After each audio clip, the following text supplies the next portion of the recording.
मैं आपसे फिर बता देता हूँ, आपको गाइडेंस दे देता हूँ आपके एसएससी के एग्जाम्स के लिए। ठीक है, देखो मैंने आपसे आज दिन में भी कहा, पेड क्लास में भी, कि भाई ये जो 4 तारीख है ना, आपका 4 फरवरी से एग्जाम शुरू है।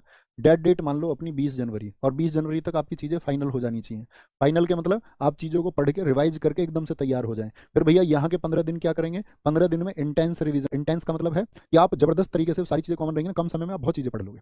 लेकिन डेट डेट इसको मान लो भाई, ऐसा मत करना कि भैया यहाँ 3 तारीख को भी अभी तो मेरी ये चीज़ें बच रही हैं, फिर अगले वाले पर ट्राई करना है ना।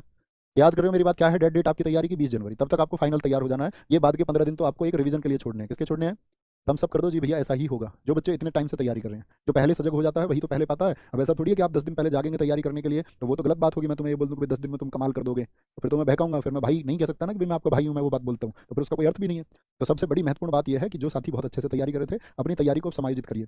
समायोजित करने का मतलब है आपके कुछ टारगेट्स हैं कि भाई मुझे रिवीजन करना है, उसके लिए एक टाइम टेबल बनाइए, और आपको लग रहा है कि भाई उस टाइम टेबल से बात नहीं बन पा रही है तो उस घंटों को बढ़ाइए पढ़ने के। 8 घंटे पढ़ते हैं तो उसको 10 करिए। आपको लगता है